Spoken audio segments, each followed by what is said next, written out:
Your Excellencies, distinguished guests, dear panelists, ladies and gentlemen, we declare open the side event, Primary Healthcare for Universal Health Coverage and Sustainable Development Goals on the margins of the 74th session of the United Nations General Assembly, organized and chaired by the United States of America and the Republic of Kazakhstan. Please welcome the chair, His Excellency, Minister of Healthcare of the Republic of Kazakhstan, Dr. Yelzhan Birtanov. Distinguished Secretary Azar, Director General Tedros, Executive Director 4, Secretary General Zhao, Excellencies, Ministers, guests and friends, I am pleased to welcome you on the side event on primary health care at the 74th session of the UN General Assembly, dedicated to the achievement of universal health coverage and the Sustainable Development Goals. I express my deep gratitude to all member states for fruitful cooperation in promoting primary health care domestically and globally, and the United States of America for joint organization of this side event. We thank WHO and UNICEF for half-century commitment for primary health care. Kazakhstan is humbled to be the home of for landmark declaration of Alma-Ata on primary health care that first proclaimed health for all and reaffirmed health as a fundamental human right in 1978. Now, let me welcome my co-chair, His Excellency Dr. Alex Azar II, Secretary of Health and Human Services of the United States of America.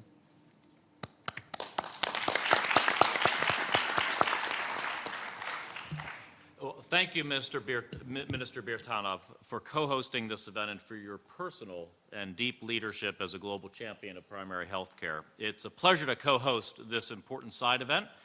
And I thank all of my fellow ministers and especially my good friend, Director General Tedros, for joining us as well. The United States is a strong supporter of prioritizing primary health care around the world.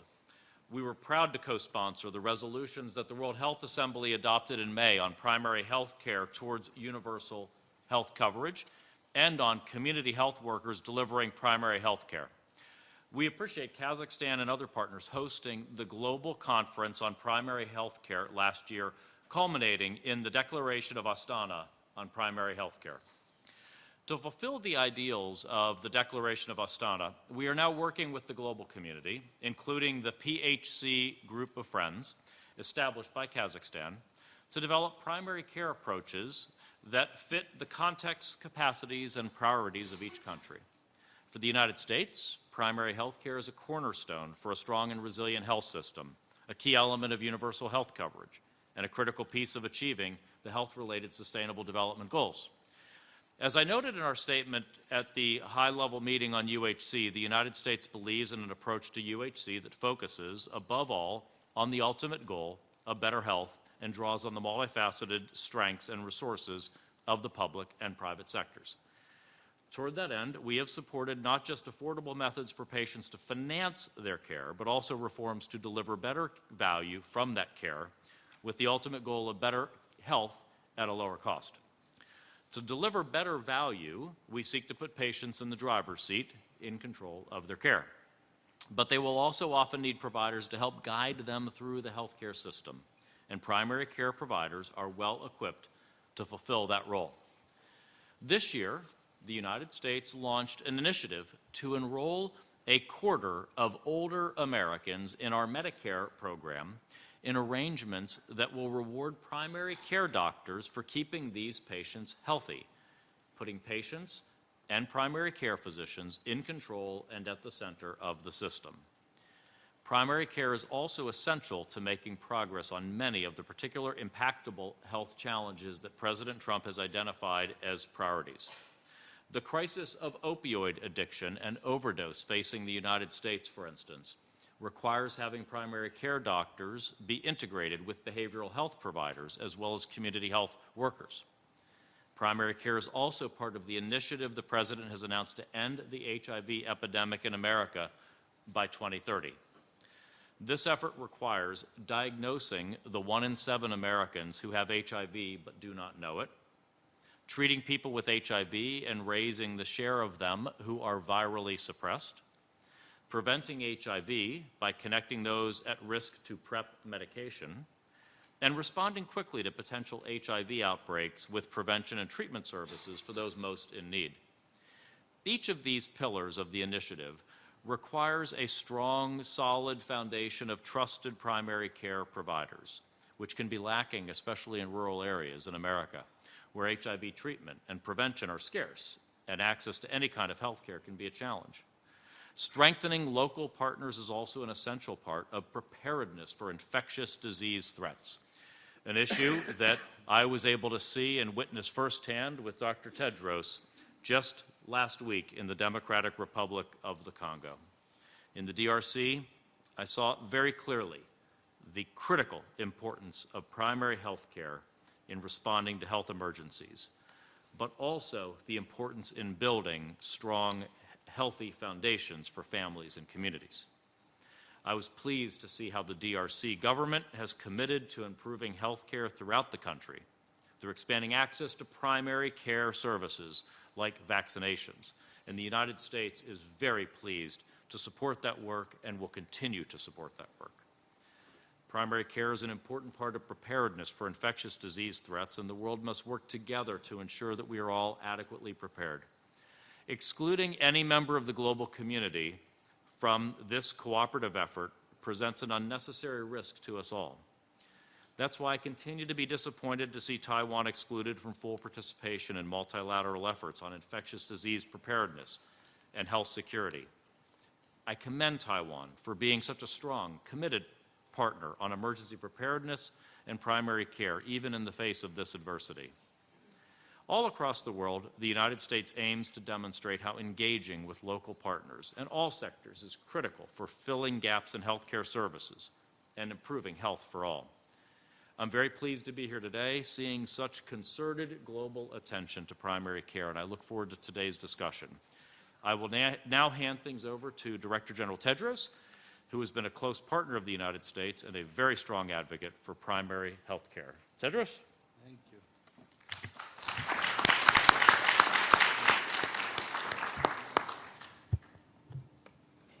Thank you. Thank you, Secretary Azar, Minister Birtanov, Secretary General Holinzao, Henrietta Fore, Executive Director, Excellencies, distinguished guests, dear colleagues and friends. Today is a wonderful day, and you know why. The declaration we agreed this morning is the most comprehensive international health agreement in history. Today is the culmination of a journey that started in Kazakhstan last year. In Astana, we came together once again to reaffirm that primary health care is the foundation of universal health coverage. We held out a grand vision to the world, and we made commitments. We committed to making bold political choices for health. We committed to building sustainable primary health care. We committed to empowering individuals and communities. And we committed to aligning stakeholder support to national policy strategies and plans. Today, we come together to be practical, to talk about how we will get there. WHO is doing this in 3 ways. First, we're working with countries to finalize the primary health care operational framework, a roadmap for implementing the Astana Declaration over the medium and long term. This will be completed in time for next year's World Health Assembly in May. Second, as part of the Global Action Plan on Healthy Lives and Well-being, which will be launched tomorrow, WHO and UNICEF have worked together to identify ways of leveraging the collective strengths of the whole UN family to accelerate progress on primary health care in countries. And third, within WHO, we have created a special program on primary health care to harness the organization's vast expertise at headquarters and in our regional and country offices. Instead of having a single siloed team working on primary health care, our special program will cut right across every team in recognition of the fact that primary health care is the critical underpinning for everything else we do. And through primary health care, we're going to test the agile principle.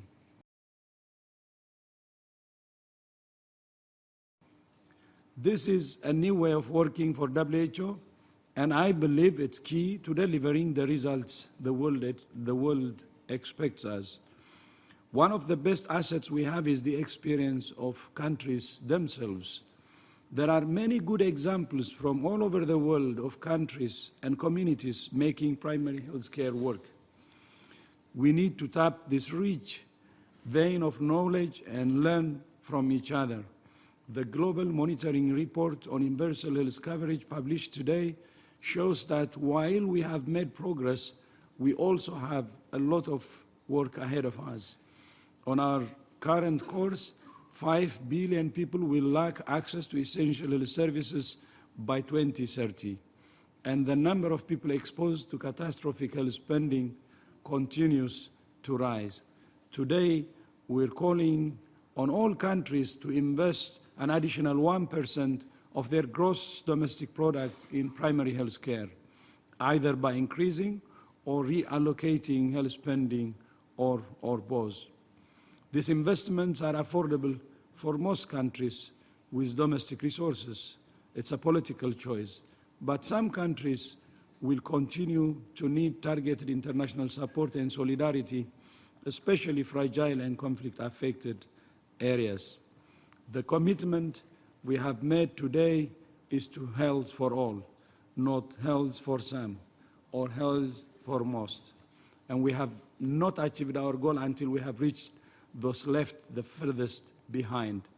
And as what my brother Secretary Azar said when we visited DRC together, Ebola is one of the major problems, but measles and malaria kills more. And we have joined hands and agreed to support DRC in building its health system, because the root cause is a weak health system. And we'll be hosting a conference in Goma in November together, and this is an invitation from both of us to help DRC and to support those left farthest behind.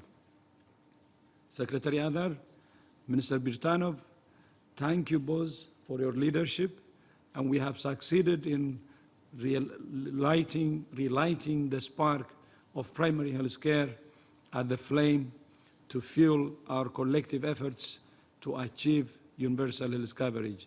But we still have much work to do to make sure that everyone sees this light.